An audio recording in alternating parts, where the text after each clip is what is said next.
감사합니다. 우리 하나님 말씀 듣도록 하겠습니다. 사무엘상 18장 1절부터 16절에 있는 하나님의 말씀을 봉독해 드리겠습니다.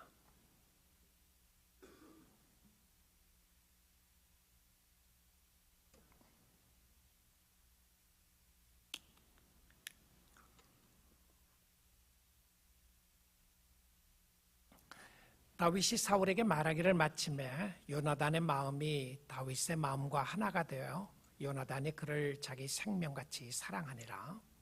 그날에 사울은 다윗을 머무르게 하고 그의 아버지의 집으로 다시 돌아가기를 허락하지 아니하였고, 요나단은 다윗을 자기 생명같이 사랑하여 더불어 언약을 맺었으며, 요나단이 자기가 입었던 겉옷을 벗어 다윗에게 주었고 자기의 군복과 칼과 활과 띠도 그리하였더라. 다윗은 사울이 보내는 곳마다 가서 지혜롭게 행하며 사울이 그를 군대의 장으로 삼았더니 온 백성이 합당히 여겼고 사울의 신하들도 합당히 여겼더라. 무리가 돌아올 때 곧 다윗이 블레셋 사람을 죽이고 돌아올 때에 여인들이 이스라엘 모든 성읍에서 나와서 노래하며 춤추며 소고와 경세를 가지고 왕 사울을 환영하는데, 여인들이 뛰놀며 노래하여 이르되 사울이 죽인 자는 천천히요 다윗은 만만이로라 한지라. 사울이 이 말에 불쾌하여 심히 노하여 이르되 다윗에게는 만만을 돌리고 내게는 천천만 돌리니 그가 더 얻을 것이 나라 말고 무엇이냐 하고, 그날 후로 사울이 다윗을 주목하였더라. 그 이튿날 하나님께서 부르시는 악령이 사울에게 힘있게 내리며 그가 집안에서 정신없이 떠들어대므로 다윗이 평일과 같이 손으로 수금을 타는데 그때에 사울의 손에 창이 있는지라.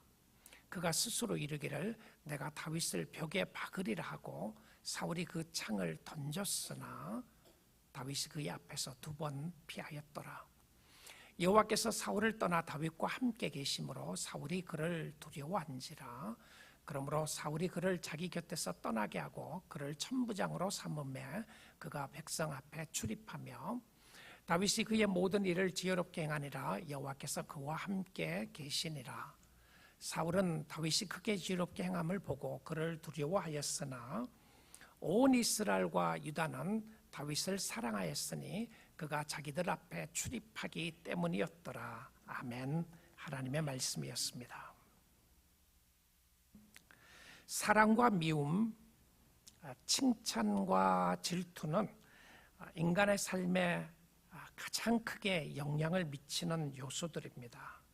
우리는 사랑받을 때에 살맛이 나고, 미움을 받을 때에 낙심이 되며, 칭찬받을 때에 힘이 나고, 질투할 때에 마음이 무너짐을 보게 됩니다. 이런 마음은 모든 사람들에게 존재하며, 그래서 우리는 사랑받고 칭찬받기를 원합니다. 그럼에도 불구하고 미움받게 되고 질투의 대상이 되어 비난받을 때도 있음을 보게 됩니다. 이런 피할 수 없는 상황에서 우리는 어떻게 살아야 하는 것입니까? 오늘 성경 말씀을 통해서 말씀으로 깨우침을 받고 인도함을 받기를 원합니다.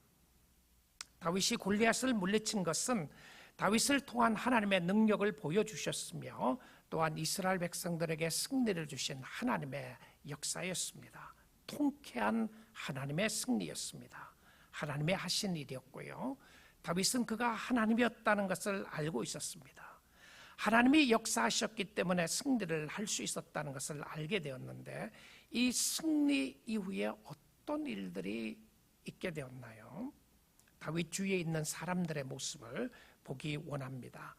사랑의 사람이었던 요나단이 나오고, 그리고 백성들의 찬양과 노래가 나오고, 그리고 질투의 사람 사울 왕이 오늘 성경에 등장하고 있습니다. 사람들을 통하여 하나님의 역사하심을 보기를 원하는 것입니다. 여러분 주위의 사람들을 한번 생각해 보십시오. 여러분 주위에는 누가 있습니까? 사랑하는 사람들도 있을 것이고, 미워하는 사람들도 있을 것이고, 질투하는 사람들도 있을 것이고, 여러분을 괴롭게 하는 사람들도 있으리라고 생각을 합니다. 또한 여러분은 어떤 사람인가요? 여러분은 사랑하는 사람입니까? 질투하는 사람입니까? 아니면 파괴자가 되어 있습니까? 아니면 세우는 자입니까? 자, 오늘 본문을 통해서 우리 하나님의 말씀을 함께 같이 보기를 원합니다. 오늘 본문은 골리앗을 물리치고 난 이후의 사건을 기록하고 있는 본문인데요, 사울의 이야기를 잠깐 한 후 다윗의 삶 속에 한 사람을 갑자기 등장시킵니다. 지난 시간에 보았던 골리앗을 물리친 모습이 사무엘상 17장에 나왔고요, 오늘 18장 1절에 바로 넘어가면서 성경은 이렇게 고백하고 있음을 보게 됩니다. 1절입니다. 다윗이 사울에게 말하기를 마침에 요나단의 마음이 다윗의 마음과 하나가 되어 요나단이 그를 자기 생명같이 사랑하니라. 여러분, 성경은 어떤 사람을 세우고 어떤 사람을 등장시키고 어떤 사람을 끄집어내고 어떤 사람은 파괴하고 어떤 사람은 사랑의 대상으로 나올 때에 이유와 근거와 목적이 있습니다. 하나님이 여러분의 주위에 사람을 두시고 세워나가는 것, 하나님의 의도와 섭리가 있음을 보게 됩니다. 그런데 누구를 갑자기 등장시키느냐면 요나단을 등장시키는데요, 그는 사울의 아들입니다.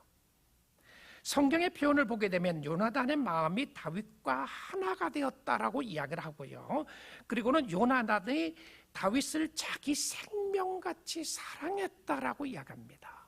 사실 요나단이 다윗과 교제한 관계가 아니었고요, 다윗을 잘 아는 관계가 아니었음에도 불구하고 다윗이 누군가의 깊은 사랑을 받게 되는 것을 보게 됩니다. 여기에 나오는 사랑이라는 단어가 히브리어의 아하브라고 하는 단어입니다. 아하브. 근데 이 단어를 직역하게 되면 성전에서 나오는 말씀의 사랑이다, 이런 표현이에요. 그러니까 성전에서 나오는 말씀의 사랑이다. 근데 성전은 하나님의 임재하심인데 그 임재의 성품은 사랑입니다. 그러니까 하나님의 사랑을 경험한 사람의 사랑을 말하는 것입니다. 헤세드라고 하는 사랑을 단어를 쓰지 않고요, 아하브라고 하는 단어를 쓰면서 요나단이 하나님의 사랑을 가지고 다윗을 사랑했다라고 하는 표현으로 나오고 있음을 보게 됩니다. 여러분 주위에 어떤 사람으로부터 극진한 사랑의 대우를 받으십니까? 그분이 성도이기 때문에 여러분에게 베푸는 사랑이 있으시나요? 그것은 하나님이 그 사람을 붙이신 하나님의 역사이심을 보게 됩니다. 사울의 장남인 요나단은 하나님의 사랑을 경험했고요, 그리고는 그 사랑으로 하나님의 사람 다윗을 자신의 목숨같이 사랑했다라고 기록하고 있습니다. 하나님의 사랑을 받은 사람은 그 사랑으로 다른 사람을 사랑하고 섬기는 사람이었습니다.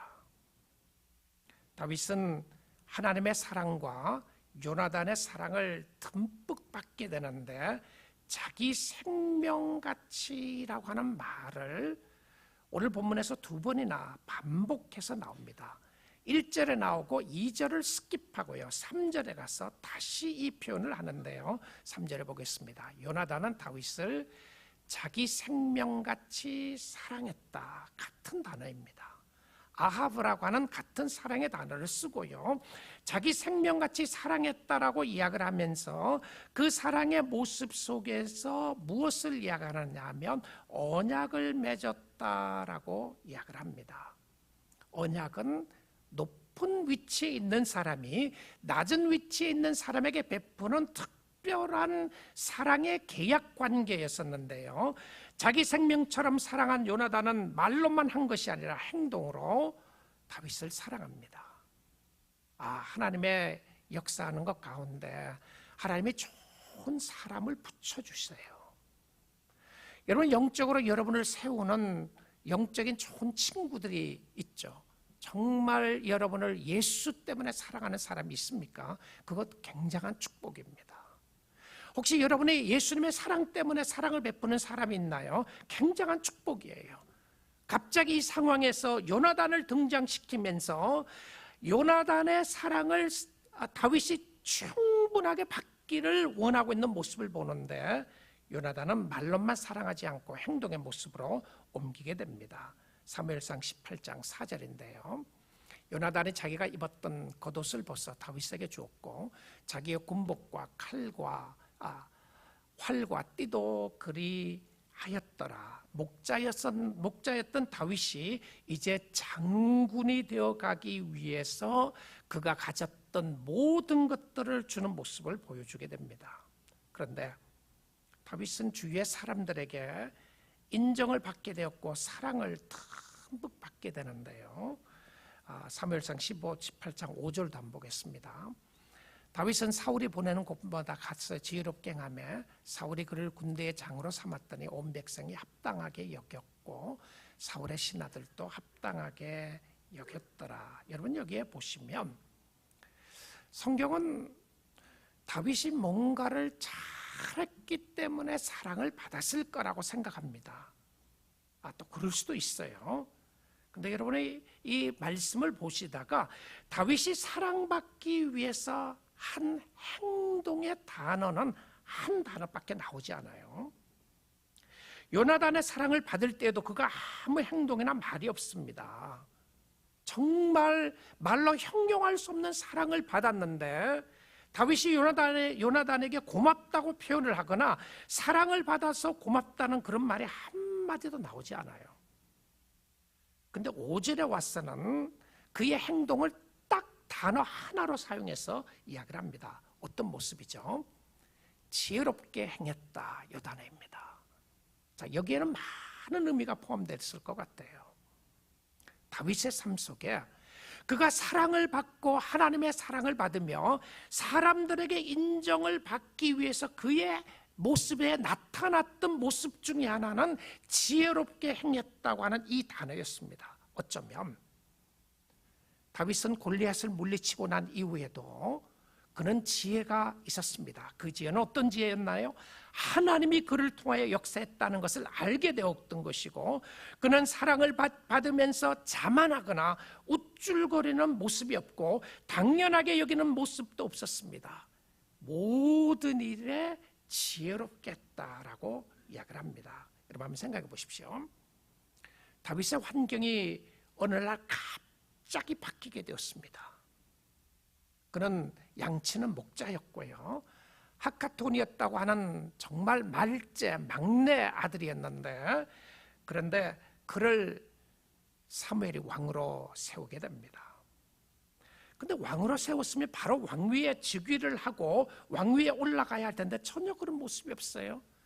기름을 부음받고 난 이후에도 그는 목자로 내려가게 되었습니다. 목자의 생활을 하다가 나중에 기회가 왔을 때 골리앗을 물리치는 놀라운 역사가 있게 되었습니다. 자, 그런데 어느 날 그는 놀라운 위치까지 올라가서 하루아침에 땅에서부터 하늘까지 솟아나는 오르는 위치까지 가게 되었습니다. 그의 신하들의 인정을 받고 사울의 왕의 인정을 받아서 대장으로 세워지게 되었습니다. 그런데 이 모습을 보게 되면 여러분 성도들의 삶 속에 이런 생각을 할 때가 있는 것 같아요. 여기서 다윗의 이야기가 힘들고 어려웠던 이야기는 다 빼버리고 하나님이 함께 하심으로 말미암아 순풍의 돛을 단 것처럼 지금부터 그의 인생은 정말 축복의 연속이었다는 모습으로 나타나면 얼마나 좋겠습니까? 우리 모두가 바라는 그냥 해피엔딩으로 인생이 끝났으면 얼마나 좋았겠어요. 그런데 하나님의 계획은 그것이 아니었습니다. 혹시 여러분이 주님을 믿고 예수를 믿고 난 이후에 여러분의 삶이 세상적으로 순풍의 돛을 기대하셨나요? 그렇지 않기 때문에 불안해하고 그렇지 않기 때문에 답답해하고 그렇지 않기 때문에 불평 원망이 쌓여있는 성도는 없으시나요? 여러분, 예수를 믿고 난 이후에 우리의 삶은 여전히 죄 가운데 거주하게 되고 죄로 말미암아 고통과 아픔과 힘든 일이 일어나게 되는데 그때마다 하나님이 우리에게 요구하시는 것은 한 가지가 있습니다. 무엇이죠? 너는 믿음으로 살아야 한다고 하는 말씀이었습니다. 내가 너를 버리지도 않고 떠나지도 않을 텐데 어떠한 형편과 상황에서도 믿음의 사람들은 믿음으로 살아야 한다고 하는 것을 훈련시키시고 역사하신 것을 보게 됩니다. 이것은 다윗의 삶의 시작에 불과했습니다. 우리의 삶은 사랑과 미움의 갈등 속에서 살아가게 되는데요, 칭찬과 질투의 갈등 속에서 살아가게 됩니다. 전쟁의 아픔과 갈등 속에서 살아가고, 중요한 것은 어떤 것이 있느냐보다 더 중요한 것은 나는 어떻게 반응하며 살아가느냐의 모습이었습니다. 하나님을 바라보고 있는가? 아니면 질투하고 있는가? 원망하고 있는가? 지혜롭게 사는가? 아니면 파괴하는 인생이 되어가는가? 우리의 주위에 내가 계획하지도 않았고 의도하지 않는 일들이 일어날 때가 있습니다. 이룰 수가 없다는 생각을 할 때가 있다는 것이죠. 시작은 좋았는데, 예수 믿는 것은 너무나도 좋았고 주의 은혜와 주의 축복하심이 컸었는데, 그 이후에 일어나는 일들이 이것이 질투의 시작일 줄 다윗은 꿈에도 생각하지 못했을 것입니다. 전쟁에서 승리하고 돌아올 때 주위의 사람들, 특히 여인들이 너무나도 기뻐하며 환호하고 노래하며 즐거운 노래를 부르고 있었습니다. 기쁨의 노래였어요. 자, 사무엘상 18장 6절 무리들의 찬양이 나옵니다. 무리가 돌아올 때, 이 무리들은 다윗과 함께 왔던 무리들입니다. 다윗이 블레셋 사람을 죽이고 돌아올 때 그 상황을 정확하게 이야기를 합니다. 자, 블레셋 사람 골리앗을 죽이고 돌아왔을 때에 최고의 환호의 역사들이, 인파들이 모여들기 시작했고요, 여인들이 이스라엘 모든 성읍에서 나와서 노래하며 춤추며 소고와 경세를 가지고, 자, 저는 이 부분에 있어서 바로 이 단어가 확 마음에 부딪혀 왔어요. 무엇이었냐면, 배경을 설명합니다.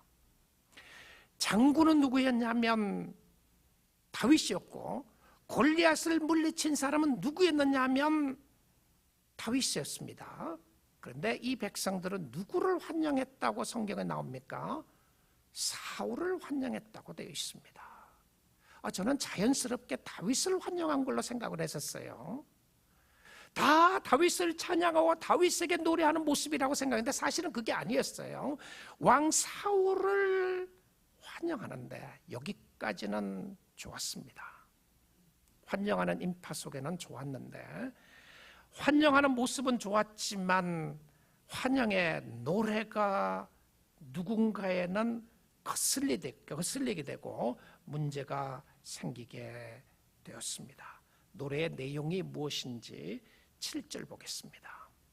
여인들이 뛰놀며 노래하여 이르되 사울이 죽인 자는 천천히요, thousands and thousands, 이런 표현입니다. 그래서 천천이라고 번역한 거예요. 천에 관계되는 숫자 있고요, 다윗은 만만이로다, 10,000s and 10,000s 이렇게 되어 있습니다. 다윗이 죽인 자는 만만이로다 한지라. 자, 다윗이 승리를 했지만 여인들은 다윗을 환영하기 위하여 모인 것이 아니라 사울을 환영하기 위해서 모였습니다.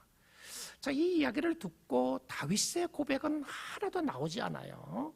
다윗이 즐거워했더라, 다윗이 기뻐했더라, 다윗이 너무 좋았더라는 이야기는 하나도 나오지를 않고, 이 일이 있고 난 이후에 정말 섭섭하고 화가 났으면 누가 화가 났어야 됐냐면 다윗이 화가 났을 것 같아요. 그렇지 않아요? 아니, 내가 죽이고 돌아왔는데 왜 사울 왕을 환영하고 있는 거예요? 그런 생각을 해야 될 것 같다는 생각이 듭니다. 그런데 사실 사울 왕은 전쟁에 가지 않았어요. 골리앗을 죽이는 전쟁에 가지 않았고, 골리앗과 블레셋이 무서워서 왕궁에 있었습니다. 전쟁에 갔어야 되는데 갔지 않았고요. 그리고 실질적으로 전쟁에서 이긴 사람은 다윗이었는데, 그런데 그들이 사울 왕을 환영하면서 노래를 불렀던 내용이 문제가 되었습니다. 어떤 의미로 생각을 하면, 여러분, 혹시 여러분 누구 때문에 많이 화가 나시나요? 한번 가만히 한번 생각해 보십시오. Why am I so mad? Why am I so angry? 내가 그 사람이 무엇 때문에 그 사람 때문에 그렇게 화가 났는가? 아마 분명히 여러분의 마음을 트리거하는, 여러분의 마음을 뒤집어 놓는 뭔가가 있었을 거라는 생각이 듭니다. 그런데 이 이야기가 어떤 의미로 생각을 하면 그냥 자연스럽게 지나갈 수도 있는 것 같은데, 이 노래를 듣자마자 누구의 마음속에 충동이 일어나기 시작합니다. 여러분, 우리의 환경과 상황은 마음속에서 충동을 일으키게 해요. 우리의 죄악된 모습은요, 은근히 우리를 불편하게 하고 우리의 마음속에 분노를 일으키고 우리의 심령 속에 하나님을 찬양하지 못하도록 하는 역사들이 있음을 보게 됩니다. 그러기에 우리 사랑하는 성도 여러분, 여러분의 마음을 잘 살펴보셔야 됩니다. 여러분을 분노하게 하고 여러분을 화나게 하는 사람은 그 사람 때문이라고 이야기하고 분명히 이유가 있을 것입니다. 자, 그래서 8절을 한번 보겠습니다. 사울이 그 말에 불쾌했다라는 단어를 씁니다. 사울이 그 말에 불쾌해요. 그 말이 무엇이죠? 다윗에게는 만만이고 자기에게는 천천만 돌렸다는 그 말입니다. 노래였어요.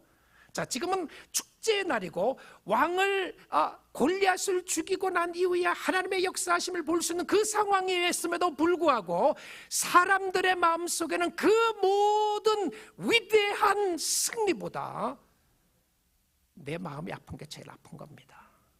이게 인간이에요. 여러분의 마음이 불편하고 화난 게 화난 거예요. 하나님 이야기하지만 내가 화났는 것에 대해서 참지 못하고 분노를 폭발시키는 모습을 보게 되는데요, 사울이 심히 노하여 이르되 다윗에게는 만만을 돌리고 내게는 천천만 돌리니 그가 얻을 것이 나라 말고는 무엇이냐 하고, 무슨 의미인지 아시겠죠? 그가 얻을 것이 나라 말고는, 나라가 이제 뺏기고 그가 할 수 있는 왕이 되는 것 이외에는 할 수 있는 게 무엇이 있겠는가, 이런 말을 하는 거예요. 누구의 생각이었습니까? 자신의 생각이었어요. 제가 이 8절 말씀을 우리 한국 성경 세번역에서 보니까 이렇게 번역을 했어요. 이 말에 사울은 몹시 언짢았다. 생각할수록 화가 치밀어 올랐다. 사람들이 다윗에게는 수만 명을 돌리고 나에게는 수천 명만을 돌렸으니 이제 그에게 더 돌아갈 것은 이 왕의 자리밖에 없겠군 하고 투덜거렸다. 그러니까 어디서 일어났나요? 자기 마음속에, 내면 세계에서 일어난 불평이었습니다. 여러분, 다른 사람이 듣지 않아도요, 여러분이 표현을 하지 않아도 여러분의 내면 속에 이 끓어오르는 분노와 아픔을 가질 수가 있습니다. 화를 품을 수가 있게 되는 것이죠. 근데 그 상황 속에서 내용을 보면 빈정거리고 투덜거리는 모습으로 나오는데요, 자신의 마음을 주관하지 않고 내버려 둡니다. 성도는 여러분의 마음속에 그런 불안한 마음과 불평의 마음과 원망과 화가 치밀어오는 마음이 있을 때에 주님은 여러분의 마음을 성령 역사로 다스리라고 이야기를 합니다. 바른 생각을 하기를 원하시는 것이죠. 그래서 사울 왕에게 불일 듯 일어나는 것은 그의 마음속에 일어나는 분노와 질투였습니다.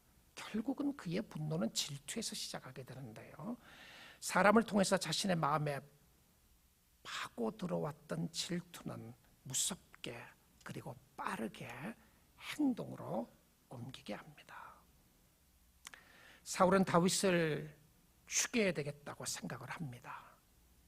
그렇게 찬양하고 그렇게 좋았던 다윗은 미움의 대상이 되고요, 이런 행동으로 옮기는데 많은 시간이 필요하지 않았습니다. 여러분, 사울의 마음속에 이 이야기를 듣고 찬양을 듣고 노래를 듣고 다윗을 죽이려고 생각하고 행동으로 옮겼던 날이 며칠 걸렸는지 아십니까? 몇 년이나 걸렸을 것 같습니까? 야, 내가 생각해 보니까 화가 나서 못 견디겠다, 저를 죽여야 되겠다고 생각하는 시간이 얼마나 걸렸는지 아십니까? 사무엘상 18장 10절 한번 보겠습니다. 그 이튿날 뭐죠? 이틀밖에 걸리지 않았다는 사실입니다. 성경은요, 우리의 마음속에 있는 죄와 이런 분노가 얼마나 악한 것인지를 적나라하게 드러내기를 원하십니다. 그 이튿날 그런 말미암아 하나님께서 부르시는 악령이 사울에게 힘있게 내리매, 그러니까 이 악령의 역사도 하나님이 허락했다라고 하는 표현을 쓰게 되는데요, 누구에게 들어갑니까?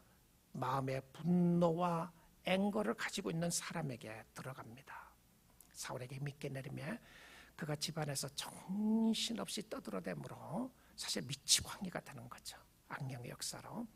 다윗이 평일과 같이 손으로 수금을 타는데 그때에 사울의 손에 창이 있는지라. 그러면 전쟁에 돌아왔어. 다윗이 골리앗을 죽이고 난 이후에 사울 왕궁으로 돌아오게 되죠. 그리고는 다윗은 똑같은 일을 하게 됩니다. 자기 왕이 악령에 걸리게 되면 그러면 그는 harp를 켜면서, 그리고는 harp를 치면서 노래를 하면서 귀신을, 악령을 쫓아내는 모습이 있었습니다. 여러분, 이 말씀을 한번 생각해 보십시오. 결국 질투의 마음은 악령이 이용하도록 됐고요, 사울은 망가져갑니다. 악령이 다스리니까 그가 미친 사람처럼 되는데, 자기를 위하여 목숨의 위협을 당하면서 자기와 자기 백성을 구해준 다윗을 증오하고 있습니다. 죽여야 되겠다고 생각을 하고 무서운 죄악의 모습이 일어나게 되는데요, 그럼에도 불구하고 다윗은 그의 병을 고치기 위하여 수금을 타고 있는 모습을 보게 됩니다. 한 사람은 분노에 가득 차 있는 모습과 다른 한 사람은 하나님을 찬양하는 모습으로 나오고 있습니다.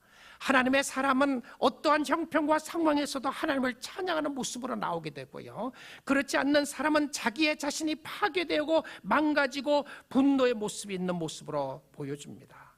자, 이 모습에서 잠깐 저는 예수 그리스도의 모습을 생각해 보고 싶습니다. 예수님은 이 땅에 오셔서 죽은 자를 살리시고 병든 자를 고치시고 지옥으로 들어가는 사람들을 천국으로 보내며 생명을 주시기 위하여 이 땅에 오셨습니다. 예수님은 자기의 목숨을 내어주기까지 사랑했지만 사람들은 그를 모독했습니다. 물론 믿는 사람들도 있었지만 대부분 사람들은 그를 핍박하고 모독했고, 그리고는 십자가의 못을 박았습니다. 예수님이 무엇을 잘못했다고 사람들은 그렇게 모독하고 했나요? 결국은요, 자기에 있는 죄가 예수를 죽게 했던 것을 보게 됩니다. 그들이 죄악이 악했기 때문에 죄 없으신 예수 그리스도를 핍박했던 모습을 오늘 이 모습 속에도 볼 수가 있게 되는 것입니다. 도대체 다윗이 무엇을 잘못했다고 이렇게 모독을 당하고 핍박을 당하고 어려움을 당하게 됩니까? 사울의 마음과 생각은 그를 행동으로 옮기게 했는데요, 11절 봅니다. 11절 보니까 그거 스스로 이르기를 내가 다윗을 벽에 박으리라 하고, 와, 표현 한번 보십시오. 내가 다윗을 창을 던져서 꽂겠다는 거잖아요. 벽에 꽂을 것이라고 하고 사울이 옆에 있던 자기가 가지고 있었던 창을 던집니다. 근데 한 번 한 것이 아니고 다윗이 그 앞에서 2번 피하였더라. 사람은 마음에 생각하고 있었던 것 있죠. 오늘날 기회가 오면 행동으로 옮길 가능성이 많습니다. 그래서 여러분 무슨 생각을 하고 있는지 여러분의 생각을 하나님이 다스려 주시도록 기도하셔야 합니다. 여러분, 하나님에 대해서는 무슨 생각을 하고 있습니까? 하나님에 대해서는요, 정말 좋으신 하나님을 찬양하고 그 하나님이 여러분을 구원해 주신 하나님께 감사하고 있으시나요? 여러분, 사람들에 대해서는 무슨 생각을 하고 있습니까? 여러분, 이 사회에 대해서는 무슨 생각을 하고 있습니까? 어떤 사람은 분노가 너무 많은 사람들이 있어요. 어떤 사람은 사회뿐만 아니라 하나님에 대하여 섭섭하게 생각을 하고 하나님에 대해서도 억울하게 생각을 하고 하나님에 대하여도 분노를 가지고 있는 사람들이 있어요. 여러분, 그런 사람이 하나님 앞에 거꾸러지려면 성령의 역사가 필요하다는 것을 보게 됩니다. 성경의 하나님을 생각해 보십시오. 하나님이 여러분에게 잘못한 것 아무것도 없습니다. 그렇지 않아요? 여러분이 하나님 앞에 범죄했지 하나님이 여러분에게 뭘 잘못했다고 여러분이 하나님을 미워하시나요? 도대체 하나님이 여러분에게 무엇을 잘못했다고 그렇게 하나님을 믿는 걸 힘들어하시나요? 여러분에게 생명 주시고 구원 주시고 은혜 주신 하나님을 왜 그렇게도 빨리 떠나서 주를 사랑하지 않습니까? 우리는 우리 눈앞에 있는 문제와 우리 눈앞에 있는 어려움과 힘드는 일들을 빨리 하나님 위에 다른 것들로 해결하고 싶어 합니다. 이스라엘 백성들의 삶을 보니까, 왕들의 삶을 보니까 정말 그들은 빨리 하나님을 떠나게 됩니다. 하나님의 은혜가 아니고서는 쉽게 하나님을 떠나게 되고, 내가 10년 전에 하나님을 잘 믿었다, 오늘은요 절대 그 믿음이 오늘을 지탱하지 못합니다. 오늘 하나님을 의지하지 않고 오늘 하나님을 섬기지 않으면 여러분의 심령 속에는 끊임없는 가시와 엉겅퀴가 일어나게 되고요, 여러분의 틈 사이로 사단은 역사에서 여러분이 하나님을 섬기지 못하도록 끊임없이 유혹하고 있는 모습을 보게 됩니다. 사랑하는 성도 여러분, 오늘 주님을 의지할 수 있기를 주님의 이름으로 축복드립니다. 오늘 주님을 신뢰하십시오. 여러분이 사랑하고 있는 하나님은 좋으신 하나님이시고, 여러분에게 구원을 베풀어 주신 예수 그리스도는 좋으신 하나님이시고 구원자이십니다. 자기를 사랑하는 자에게 은혜를 베풀기를 즐거워하시고, 죄를 고백하며 주께로 오는 자에게 은혜 주시기를 기뻐하는 하나님이라고 성경은 이야기하고 있음을 보게 됩니다. 그런데 사울의 마음속에서 분노를 일으킨 것은 질투였는데, 질투에 대해서 토마스 아퀴네스는 이렇게 이야기를 했습니다. 질투란 무엇인가? 철학자죠. 아퀴네스는 이야기하기를, 종교 철학자입니다. 다른 사람의 즐거움을 슬퍼하는 것이다, 이렇게 말했어요. 다른 사람의 즐거움을 슬퍼하는 것이라고 하면서, 이 질투는 우리가 소유하지 못한 물건, 자질 혹은 지위를 다른 사람이 소유하고 있는 것을 보고 고통을 느끼는 감정이다, 이렇게 이야기했어요. 그러니까 결국은 질투는 나에게 엄청난 고통을 느끼게 한다는 거죠.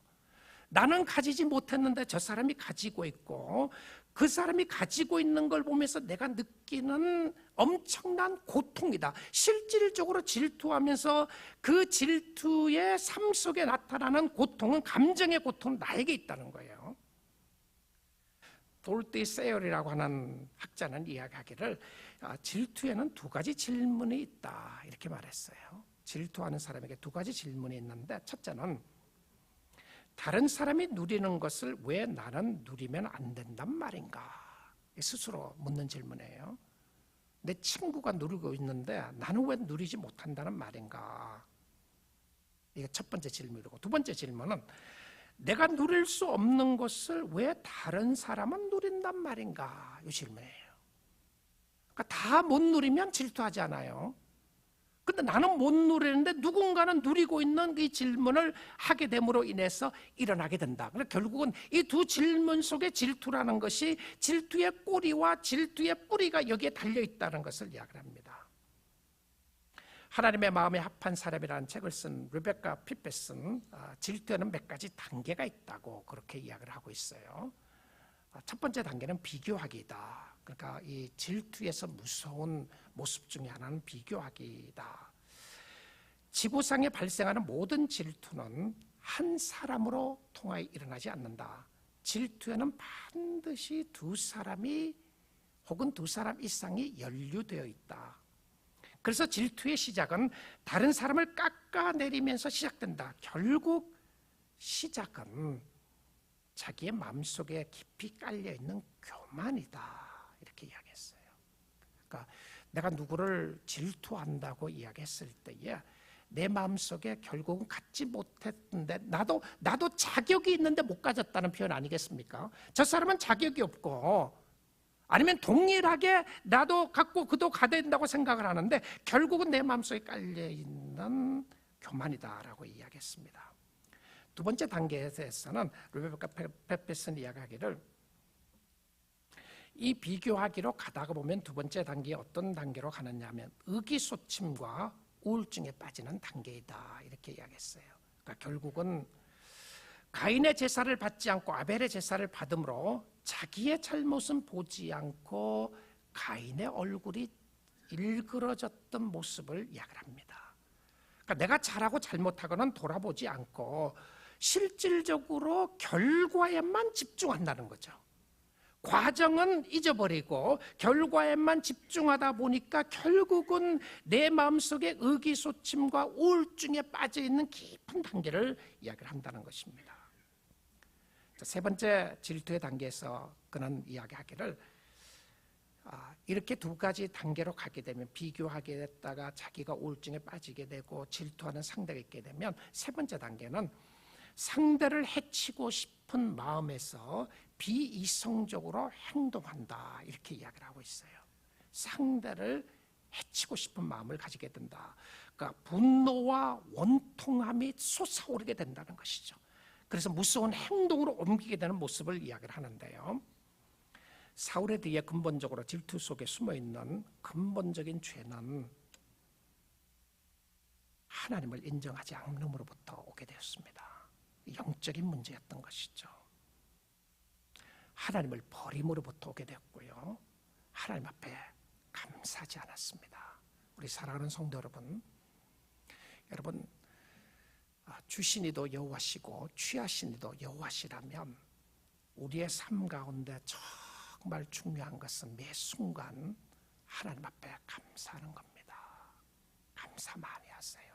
감사해요. 오늘도 생명 주신 하나님께 감사하고, 가정을 인하여 감사하고, 물질을 인하여 감사하고, 여러분에게 주어진 것을 인하여 감사하는 거예요. 자, 그런데 인간적인 자연적인 마음은 감사를 앗아가게끔 하는 것 중에 하나가 바로 질투의 모습이었다는 것입니다. 사실 생각을 해보게 되면요, 여러분 정말 억울하게 생각해야 될 사람은 사울이 아니고 다윗이라는 생각이 들지 않으세요? 저는 다윗이 너무 억울한 것 같아요. 하나님 그럴 수 있습니까? 내가 언제 왕이 되겠다고 그랬나요? 내가 언제 소망하고 갈망이라도 했습니까? 당신이 나를 왕으로 세워놓고는요. 그리고 내가 골리앗을 물리쳤어요. 하나님의 은혜 가운데 이 놀라운 기적을 베풀어 놨는데, 아니 도대체 내가 뭘 잘못했다고 사울 같은 사람을 나에게 붙입니까? 여러분, 원망의 뿌리와 원망의 모습을 생각을 한다면 정말 원망의 모습이 많아야 될 사람은 다윗입니다. 사울이 다윗을 죽이려고 한 적이 것이 한두 번이 아니잖아요. 하나님 앞에 따져야 되지 않겠어요? 내가 이해할 수가 없습니다. 하나님, 왜 나를 저 사람이 있는 곳에 붙이셨습니까? 그리고 내가 뭘 잘못했다고 그렇게 합니까? 해야 되는데, 여러분 성경은 다윗의 행동에 대해서 그런 기록이 하나도 없습니다. 그리고 성경은 오히려 다윗에 대해서 이렇게 이야기합니다. 이 단어가 너무 중요한 모습이었다고 생각을 하는데요. 다윗이 그의 모든 일을 지혜롭게 행하니라. 이게 뭐라고 생각합니까? 지혜롭게 행했다는 표현 속에요. 저는 이 많은 것을 이야기할 수 있겠지만 제 머릿속에 확 들어왔던 생각 중에 하나는 절대 주권자이신 하나님을 신뢰하고 감사했다는 표현이라는 생각이 듭니다. 그렇지 않겠어요? 이해할 수 없는 상황과 환경 속에서 그가 지혜롭게 행했던 건 뭐였습니까? 불평하지 않는 거예요. 그가 지혜롭게 행했던 것은 무엇입니까? 원망하지 않고 하나님을 비난하지 않습니다. 그가 지혜롭게 행했던 일은 무엇이었습니까? 그에 주어진 모든 환경 속에서 최선을 다하고 살아나가는 거예요. 이해할 수 없는 환경과 이해할 수 없는 상황 속에서도 하나님을 바라보는 모습이 있었는데 그 이유를 성경은 이렇게 적고 있습니다. 지혜롭게 행하니라 여호와께서 그와 함께 계시니라. 저는 이것이 답이었다고 생각합니다. 자, 그렇다면 다윗에게 임하셨던 하나님은 오늘 저와 여러분에게도 임하고 있는 것을 믿으시죠? 같은 하나님이라고 믿지 않으십니까? 하나님이 저와 함께 하심을 믿습니다. 하나님이 여러분과 함께 하심을 믿습니다. 그렇죠? 그렇다면 여러분이 어떻게 살아야 되겠습니까? 어떻게 살아야 되겠어요? 다윗은 하나님이 함께 하심을 알고 그는 주어진 상황에서 지혜롭게 행하며 살았습니다. 그는 억울해하지 않았습니다. 그는 원망하지 않았습니다. 그는 사울을 핍박하려고 하지 않았습니다. 그는 이를 갈고 칼을 갈면서 사울을 죽이려고 하지 않았습니다. 그는 하나님이 함께 하심을 알고 지혜롭게 행하며 살았는데, 여러분의 삶 속에 역사하시는 하나님을 인정하십시오. 그 하나님이 여러분 가운데 함께 하시고 역사하시는 하나님을 믿음으로 의지할 수 있기를 주님의 이름으로 축복드립니다. 하나님이 함께 하심을 알 때에 그렇게 억울해하지 않을 수가 있을 겁니다. 감사할 수가 있을 거예요. 여러분의 삶 속에 역사하시는 주님을 바라보면 주님 앞에 기도할 수 있는 은혜와 축복을 얻게 될 것입니다. Cry out to me. 사랑하는 자녀들아, 나에게 기도해라. 왜 염려와 걱정과 근심으로 차 있느냐? 나에게 기도하라고 하시는 하나님의 역사하심을 볼 수가 있게 됩니다. 사랑과 질투의 갈증 구조 속에서 주님의 임재하심을 알고 주를 의지하는 것인데요, 저는 성경 구절 한 구절 묵상하다가 이 구절을 우리 오늘 결론의 적용의 말씀으로 드리면 좋겠습니다. 여러분, 제가 말씀을 전하다 보면 이렇게 가끔 질문하고 물어보는 교우들이 계시는데, 그래서 어떻게 살아야 된다는 말입니까? 그래서 어떻게 살아야 된다는 말입니까? 오늘 우리에게 많은 답을 주셨습니다. 우리 주위에 좋은 사람을 주시는 것은 하나님의 축복이고, 우리도 그 하나님의 축복을 인하여 세워주는 사람이 되어야 되는 것이고, 어떠한 일이 있어도 지혜롭게 행하는 것은 하나님께 감사하는 것이라고 주었습니다. 그런데 제가 이 말씀을 묵상하다가 유다서 1장 유다서 20절 21절 말씀이 오늘 여러분과 제가 적용할 수 있는 좋은 말씀이라는 생각이 들었습니다. 사랑하는 자들아, 자녀들에게 하는 이야기죠. 사랑하는 자들아, 너희는 너희의 지극히 거룩한 믿음 위에 자신을 세우며. 저는 이 유다서가 한 장밖에 없는 챕터인데요, 유다서가 말세의 마지막 때에 살아나가는 성도들에게 경고하고 위로하기 위해서 쓴 책이었습니다. 그러면 성도들에게 그럼 내가 도대체 어떻게 살아야 되겠습니까? 라고 했을 때에 이 말씀을 주신 거예요. 저는 몇 주 전부터 이 말씀을 적어서 제 책상 위에 붙여놨습니다. 그리고 아침마다 보면서 묵상했어요. 사랑하는 아들아, 너는 너의 지극히 거룩한 믿음 위에 너의 자신을 세우고. 어디에 세우라고요? 돈 위에 세우면 안 돼요. 물질 위에 세우면 안 돼요. 자신의 경험 위에 세우면 안 되고, 여러분의 자신을 아무데나 세울 수 없습니다. 거룩한 믿음 위에 자신을 세우며, 그리고 성령으로 기도하며. 자, 하라고 하는 행동이 있어요. 자신을 세우고 성령으로 기도하며. 21절입니다. 하나님의 사랑 안에서 자신을 지키며. 여러분, 여러분의 마음에 혹시 분노나 질투나 악한 생각이 타오를 때에 자연스러운 마음은 원망하는 겁니다. 환경을 원망하고 사람을 원망하는 거예요. 내가 이렇게 된 건 저 사람 때문이야. 그렇죠? 그 사람이 반드시 여러분의 마음을 출입을 했을 겁니다. 분노가 나게끔 만들었을 거예요. 내 남편이다, 내 아내이다, 내 자녀들 때문에 그렇다. 그럴 수 있어요. 근데 성경은 뭐라고 이야기를 하느냐 하면, 그거 하나님이 다 아십니다. 그 사람이 악한 사람이라는 걸요.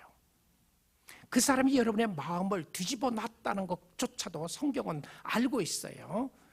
근데 성경은 뭐라고 이야기를 하느냐 하면, 사랑 안에서 자신을 지키며 영생에 이르도록 우리 주 예수 그리스도의 긍휼을 기다리라.